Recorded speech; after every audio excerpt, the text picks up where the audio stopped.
Hi friends, welcome to our channel. So இன்னைக்கு நாம வந்து இந்த வீடியோல பாத்தீங்கன்னா 8051 மைக்ரோ கண்ட்ரோலருடைய சில முக்கியமான ஃபீச்சர்ஸ் பத்தி நாம பார்க்கலாம். So 8051 மைக்ரோ கண்ட்ரோலர் வந்து பாத்தீங்கன்னா ஒரு 8 பிட் மைக்ரோ கண்ட்ரோலர். ஸோ அப்போ வந்து இந்த 8051 மைக்ரோ கண்ட்ரோலரில் நமக்கு வந்து ALU வந்து பார்த்தீங்கன்னா 8 பிட்டில் தான் இருக்கும். ஸோ இப்போ ஃபஸ்ட்டு ஃபீச்சரே அதுதான். So it consist of 8 bit CPU with registers A and B. So CPU நம்ம சொல்கிறோம். ஸோ சிபியூன்னு பார்த்தீங்கன்னா ALU இருக்கும், அது ரிஜிஸ்டர்ஸ் இருக்கும். ஸோ ALU வந்து பார்த்தீங்கன்னா அரித்மெட்டிக் அண்ட் லாஜிக்கல் யூனிட். அதுக்கப்புறம் ரிஜிஸ்டர்ஸ் வந்து A இருக்குது, அப்புறம் B ரிஜிஸ்டர்ஸ் இருக்குது. ஸோ இந்த ரெண்டு ரிஜிஸ்டருமே பார்த்தீங்கன்னா 8 பிட் ரிஜிஸ்டர் தான். இந்த A ரிஜிஸ்டர் வந்து பார்த்தீங்கன்னா ஒரு ஸ்பெஷல் பர்பஸ் ரிஜிஸ்டர் இந்த இடத்துல. ஸோ ஏன்னு பார்த்தீங்கன்னா 8051 மைக்ரோ கண்ட்ரோலரில் வந்து அரித்மெட்டிக் அண்ட் லாஜிக்கல் ஆப்ரேஷன் நடந்து முடிஞ்சதுக்கப்புறம் அதோட ரிசல்ட் வந்து ஆட்டோமேட்டிக்காகவே வந்து A ரிஜிஸ்டரில் ஸ்டோர் ஆகிடும். ஸோ அதனால் இதுக்கு இன்னொரு பேர் வந்து பார்த்தீங்கன்னா அக்யூமுலேட்டர் நம்ம சொல்கிறோம். ஸோ அப்போது 8051ல் 2 8 பிட் ரிஜிஸ்டர்ஸ், அதாவது அந்த சிபியூக்குள்ளாரே இருக்கக்கூடிய 8 பிட் ரிஜிஸ்டர் வந்து பார்த்தீங்கன்னா A register and B register. இதில் வந்து பார்த்தீங்கன்னா B ரிஜிஸ்டர் வந்து மோஸ்ட்லி நாம் வந்து மல்டிப்ளிகேஷன் அண்ட் டிவிஷனுக்கு தான் யூஸ் பண்ணக்கூடிய ஒரு special register B register. So மற்றபடி வேறு எந்த பர்பஸ்க்கும் இந்த B ரிஜிஸ்டர் நமக்கு மோஸ்ட்லி யூஸ் ஆகாது. ஸோ நெக்ஸ்ட்டு ஃபீச்சர் அப்படின்னு பார்த்தீங்கன்னா it contains 16 bit program counter and data pointer. So ரெண்டு 16 பிட் ரிஜிஸ்டர் இருக்குது. ஸோ ஒன்று வந்து பார்த்தீங்கன்னா ப்ரோக்ராம் கவுண்டர், இன்னொன்று வந்து டேட்டா பாயிண்டர். இதில் ப்ரோக்ராம் கவுண்டர் அப்படின்றது ரோமை நம்ம வந்து சென்டர் பண்ணி சொல்லுவோம். ஸோ எப்படின்னு பார்த்தீங்கன்னா நமக்கு வந்து ப்ரோக்ராம் எல்லாமே வந்து ரோமில் தான் நமக்கு ஸ்டோர் ஆகும். ஸோ அதை நம்ம என்ன சொல்லணும்னா ரோமை வந்து ப்ரோக்ராம் மெமரின்னு சொல்லுவோம். அதுக்கப்புறம் வந்து பார்த்தீங்கன்னா டேட்டா மெமரி. ஸோ டேட்டா ஃபுல்லாகவே வந்து நமக்கு ரேமில் ஸ்டோர் ஆகும். ஆனால் ரேமை நாம் வந்து டேட்டா மெமரின்னு சொல்லுவோம். ஸோ அப்போ ரேம் அட்ரஸை பாயிண்ட் பண்ணிட்டு இருக்கக்கூடிய பாயிண்டருக்கு பேர் டேட்டா பாயிண்டர். அதே போல் ப்ரோக்ராம் வந்து எங்கே இருக்குன்னு பார்த்தீங்கன்னா ரோமில் இருக்கும். அப்போ ரோம் அட்ரஸை வந்து பாயிண்ட் பண்ணிட்டு இருக்கக்கூடிய பாயிண்டர் வந்து ப்ரோக்ராம் கவுண்டர். ஸோ இந்த ரெண்டு தான் வந்து 16 பிட் ரிஜிஸ்டர் வந்து 8051ல் இருக்குது. ஸோ நெக்ஸ்ட் ஃபீச்சர் அப்படின்னு பார்த்தீங்கன்னா it contains 8 bit program status word. So இது கிட்டத்தட்ட இது வந்து பார்த்தீங்கன்னா ஃப்ளாக் ரிஜிஸ்டர் நம்ம சொல்லுவோம். ஸோ அரித்மெட்டிக் லாஜிக்கல் ஆப்ரேஷன் முடிஞ்சதுக்கப்புறம் ஸ்டேட்டஸ் ஆஃப் தி ரிசல்ட், சரி கேரி ஃப்ளாக், அதுக்கப்புறம் பார்த்தீங்கன்னா carry flag, parity flag. So அந்த ரிசல்ட்டை டிபெண்ட் பண்ணி அதனுடைய ஸ்டேட்டஸ் வந்து ரிசல்ட்டுடைய ஸ்டேட்டஸ் வந்து நமக்கு வந்து ப்ரோக்ராம் ஸ்டேட்டஸ் வேர்டில் ஆட்டோமேட்டிக்காகவே வந்து அப்டேட் ஆகிடும். ஸோ அப்போ நமக்கு வந்து 8 பிட் ப்ரோக்ராம் ஸ்டேட்டஸ் வேர்டு வந்து 8051 மைக்ரோ கண்ட்ரோலர் இருக்குது. ஸோ நெக்ஸ்ட் ஃபீச்சர் வந்து பார்த்தீங்கன்னா 8 பிட் ஸ்டாக் பாயிண்டர். ஸோ ஸ்டாக்ன்றது பார்ட் ஆஃப் ரேமில் ஒரு பகுதி தான் வந்து பார்த்தீங்கன்னா ஸ்டாக்கு. அந்த ஸ்டாக்கினுடைய டாப்பை பாயிண்ட் பண்ணிட்டு இருக்கக்கூடிய பாயிண்டர் தான் stock pointer, which is 8 bit. So அதை வந்து மறந்துடக்கூடாது.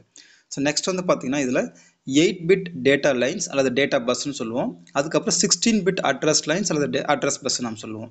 ஸோ இதில் நமக்கு வந்து டேட்டா வந்து பார்த்திங்கன்னா 8 பிட்டில் தான் நம்ம வந்து எல்லாமே ஆப்ரேட் ஆகும். ஸோ ஏன்னா இது 8 பிட் மைக்ரோ கண்ட்ரோலர், அதனால் டேட்டா பஸ் வந்து பார்த்திங்கன்னா உங்களுக்கு 8 பிட் ஆகும்.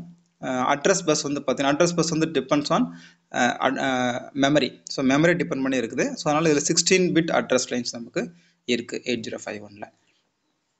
நெக்ஸ்ட் பார்த்தீங்கன்னா இன்டர்னல் ரோம். ஸோ அதாவது 8051 மைக்ரோ கண்ட்ரோலருக்குள்ளாரே வந்து பார்த்தீங்கன்னா இன்பில்ட்டாக வந்து நமக்கு வந்து 4 kilobytes of internal read only memory இருக்குது. ஸோ இது வந்து இங்கே தான் வந்து ப்ரோக்ராம் ஸ்டோர் ஆகும். ஸோ ரோம் நம்ம என்ன சொல்கிறோன்னு பார்த்தீங்கன்னா, ஸோ இதுக்கு இன்னொரு பேர் வந்து ப்ரோக்ராம் மெமரி.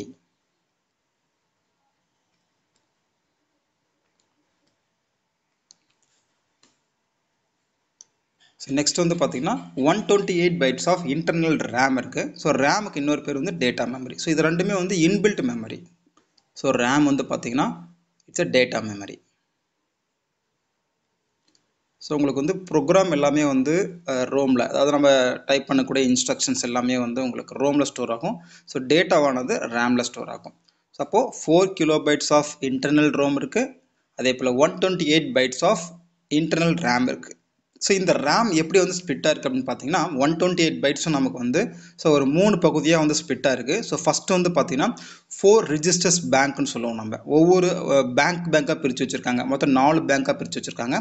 ஒவ்வொரு ரிஜிஸ்டர் பேங்க்லையும் பார்த்தீங்கன்னா 8 ரிஜிஸ்டர்ஸ் இருக்குது. ஒவ்வொரு ரிஜிஸ்டருமே வந்து பார்த்தீங்கன்னா உங்களுக்கு வந்து 8 பிட் ஸ்டோர் ஆகக்கூடிய ஒரு ரிஜிஸ்டர். அப்போ டோட்டலாக வந்து பார்த்தீங்கன்னா 32 பைட்ஸ் வந்து அங்கேயே வந்துடுது. ஏன்னா ஒரு பைட்ன்றது 8 பிட்டு.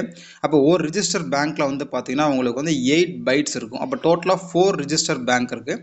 அப்போ வந்து பார்த்தீங்கன்னா உங்களுக்கு 4 ரிஜிஸ்டர் பேங்க்ஸில் டோட்டலாக 32 பைட்ஸ் வந்து வந்துடுது. அப்போ 128 பைட்டில் 32 பைட்ஸ் வந்து உங்களுக்கு ரிஜிஸ்டர் பேங்காக 4 பேங்காக பிரித்து வச்சுருக்காங்க. 4 ரிஜிஸ்டர் பேங்க் வந்து 32 பைட்ஸ் வந்துடுது. ஸோ நெக்ஸ்ட் வந்து பார்த்தீங்கன்னா பிட் அட்ரஸபிள் ரேம்ஸ் வந்து ஒரு 16 பைட்ஸ் நம்மக்கிட்ட இருக்குது. ஸோ நெக்ஸ்ட் மீதி இருக்கக்கூடிய எல்லா ரேமும் பார்த்தீங்கன்னா நமக்கு வந்து ஜென்ரல் பர்பஸ்க்காக நம்ம யூஸ் பண்ணக்கூடியது. ஸோ டோட்டலாக வந்து பார்த்தீங்கன்னா 32 + 16 பைட்ஸ் உங்களுக்கு வந்து பார்த்தீங்கன்னா 48 வந்துருச்சு. ஸோ அந்த மீதி இருக்கக்கூடிய 80 பைட்ஸ் வந்து பார்த்தீங்கன்னா உங்களுக்கு ஜென்ரல் பர்பஸ் டேட்டா மெமரி அல்லது ஜென்ரல் பர்பஸ் ரேம். ஸோ இப்போ டோட்டலாக வந்து இந்த இந்த இன்டர்னல் ரேம் வந்து பார்த்தீங்கன்னா இந்த 3 கேட்டகரியாக தான் வந்து இந்த இடத்துல நமக்கு பிரிஞ்சு இருக்குது. இதில் 8051 மைக்ரோ கண்ட்ரோலர். ஸோ இது வந்து கொஞ்சம் நீங்கள் ஞாபகம் வச்சுக்கோங்க. ஸோ இந்த மெமரி ஆர்கனைசேஷன் உங்களுக்கு கிளியராக புரிஞ்சால் மட்டும்தான் நம்ம வந்து ஈஸியாக வந்து ப்ரோக்ராம் பண்ணுறதுக்கு வந்து யூஸ்ஃபுல்லாக இருக்கும். ஸோ இன்ஸ்ட்ரக்ஷன் யூஸ் பண்ணி ப்ரோக்ராம் செய்கிறதுக்கு யூஸ்ஃபுல்லாக இருக்கும். ஸோ நெக்ஸ்ட் ஃபீச்சர் வந்து பார்த்தீங்கன்னா so it contains eight bit IO port, 4 eight bit IO ports. ஸோ நமக்கு வந்து பார்த்தீங்கன்னா எத்தனை IO போர்ட்ஸ் இருக்குன்னு பார்த்தீங்கன்னா 4 IO போர்ட்ஸ் இருக்குது. ஒவ்வொரு போர்ட்லேயும் பார்த்தீங்கன்னா நமக்கு வந்து 8 இன்புட் அவுட்புட் பின்ஸ் இருக்குது. அப்போ டோட்டலாக 32 IO பின்ஸ் நம்மக்கிட்ட வந்து 8051 மைக்ரோ கண்ட்ரோலரில் இருக்குது. இது வந்து இன்டர்ஃபேஸிங்காக நம்ம யூஸ் ஆகும். ஸோ பின்னாடி நம்ம பார்ப்போம். ஸோ ஒரு சென்சார்ஸ் இன்டர்ஃபேஸ் பண்ணுறதுக்கோ அல்லது ஒரு டிஸ்பிளே இன்டர்ஃபேஸ் பண்ணுறதோ அல்லது ஒரு மோட்டர் இன்டர்ஃபேஸ் பண்ணுறதுக்குலாம் பார்த்தீங்கன்னா இந்த IO பின்ஸை யூஸ் பண்ணி தான் நம்ம என்ன பண்ணுவோம், இன்டர்ஃபேஸ் பண்ணுவோம். அப்போ டோட்டலாக எத்தனை போர்ட் இருக்குது, IO போர்ட்டு 4 IO போர்ட் இருக்குது. ஒவ்வொரு போர்ட்லேயும் வந்து பார்த்தீங்கன்னா 8 IO பின்ஸ் இருக்குது. இப்போ டோட்டலாக 32 IO pins are available in 8051 micro controller. So next feature பார்த்தீங்கன்னா இட் கண்டைன்ஸ் 2 16-பிட் டைமர் கவுண்டர். ஸோ நமக்கு வந்து பார்த்தீங்கன்னா 2 டைமர் கவுண்டர் இருக்குது. ஸோ இது வந்து டு மானிட்டர் தி எத்தனை ஆப்ரேஷன்ஸ் நடந்துட்டு இருக்குது. ஸோ டைமர் அப்படின்றது பார்த்தீங்கன்னா வித்தின் தி மைக்ரோ கண்ட்ரோலருக்குள்ளார நடக்கக்கூடிய ஆப்ரேஷன்ஸை வந்து மானிட்டர் பண்ணுறது வந்து டைமர். கிளாக் ஃப்ரீக்வன்சியை வித்தின் தி மைக்ரோ கண்ட்ரோலர் உள்ள ஜென்ரேட் ஆகக்கூடிய கிளாக் ஃப்ரீக்வன்சியாக கிளாக் சிக்னலை வந்து கவுண்ட் பண்ணுறது டைமர். ஸோ வெளியிலேருந்து வரக்கூடிய சிக்னலை வந்து அதாவது வெளியிலேருந்து வரக்கூடிய கிளாக் ஃப்ரீக்வன்சியை அல்லது கிளாக் சிக்னலை வந்து கவுண்ட் பண்ணக்கூடியது கவுண்டர் நாம் சொல்லுவோம். ஸோ இதை பற்றி நம்ம டீட்டெயிலாக வந்து டைமர் கவுண்டர் படிக்கும்போது பார்ப்போம். ஸோ நெக்ஸ்ட் வந்து பார்த்தீங்கன்னா சீரியல் கம்யூனிகேஷன் அந்த 8051 மைக்ரோ கண்ட்ரோலர் இருக்குது. ஸோ வந்து ஃபுல் டியூப்ளெக்ஸில் அந்த சீரியல் கம்யூனிகேஷன் நமக்கு நடக்கும். ஸோ ஃபுல் டியூப்ளெக்ஸ்னு பார்க்கணும் அட் அ டைமில் வந்து நீங்கள் ரிசீவ் பண்ணிக்கலாம், டிரான்ஸ்மிட் பண்ணிக்கலாம். அதாவது டிரான்ஸ்மிட் பண்ணிட்டு இருக்கும்போது ரிசீவ் பண்ணலாம், ரிசீவ் பண்ணிட்டு இருக்கும்போது டிரான்ஸ்மிட் நம்மளால் செய்ய முடியும். ஸோ அதுக்கு யூஸ் ஆகக்கூடிய ஒரு ரிஜிஸ்டர் தான் பார்த்தீங்கன்னா SBUFன்னு சொல்லக்கூடிய ஒரு ரிஜிஸ்டர், சீரியல் டேட்டா பஃபர் அப்படின்னு நாம் சொல்லுவோம். இது வந்து சீரியல் கம்யூனிகேஷன் நம்ம பார்க்கும்போது உங்களுக்கு நல்ல டீட்டெயிலாகவே அது புரியும். ஸோ நெக்ஸ்ட் வந்து பார்த்தீங்கன்னா கண்ட்ரோல் ரெஜிஸ்டர்ஸ். ஸோ இதில் வந்து பார்த்தீங்கன்னா TCON timer control register. Next வந்து பார்த்தீங்கன்னா mode control register. So timer mode control register. அடுத்தது சீரியல் கண்ட்ரோல் SCON சொல்லுவோம். ஸோ சீரியல் கம்யூனிகேஷனுக்காக யூஸ் ஆகக்கூடிய serial control register. Next power control register. Next இன்டரப்டுக்காக யூஸ் ஆகக்கூடிய 2 ரெஜிஸ்டர் இருக்குது. ஸோ ஒன்று வந்து பார்த்தீங்கன்னா இன்டரப்ட் ப்ரியாரிட்டி ரெஜிஸ்டர். நெக்ஸ்ட் வந்து இன்டரப்ட் எனேபிள் ரெஜிஸ்டர். ஸோ இதெல்லாமே வந்து கண்ட்ரோல் ரெஜிஸ்டர்ஸ். ஸோ இதெல்லாமே நம்ம அந்தந்த இன்டரப்ட் வரும்போது அல்லது டைமர் கவுண்டர் படிக்கும்போது நெக்ஸ்ட் சீரியல் கம்யூனிகேஷன் படிக்கும்போது நமக்கு வந்து ஈஸியாகவே இந்த ரெஜிஸ்டர்ஸ்லாம் எதுக்கு யூஸ் பண்ணுறது நமக்கு புரியும். ஸோ நெக்ஸ்ட் வந்து பார்த்தீங்கன்னா இன்டரப்ட் சோர்சஸ். ஸோ எத்தனை இன்டரப்ட் இருக்குன்னு பார்த்தீங்கன்னா டோட்டலாக 5 இன்டரப்ட்ஸ் இருக்குது. அந்த 5 இன்டரப்ட்ஸில் வந்து 2 எக்ஸ்டர்னல் இன்டரப்ட், அதே போல் 3 இன்டர்னல் இன்டரப்ட் வந்து 8051 மைக்ரோ கண்ட்ரோலரில் இருக்குது. ஸோ இதுவும் வந்து ஒரு முக்கியமான ஃபீச்சர் தான் இன்டரப்ட்.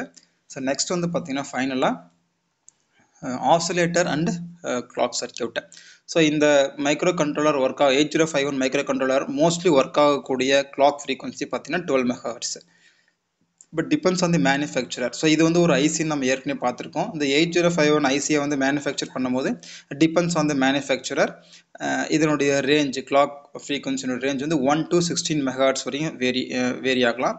பட் மோஸ்ட்லி வந்து பார்த்தீங்கன்னா மேக்ஸிமம் நம்ம யூஸ் பண்ணக்கூடிய கிளாக் ஃப்ரீக்வன்சி வந்து 12 MHz கிளாக் ஃப்ரீக்வன்சி தான் நம்ம யூஸ் பண்ணுறோம். ஸோ இதுதான் வந்து பார்த்தீங்கன்னா features of 8051 micro controller. So இந்த ஃபீச்சர்ஸ் கண்டிப்பாக இது கிட்டத்தட்ட இது ஆர்கிடெக்சர்லேயும் உங்களுக்கு வந்துடும்.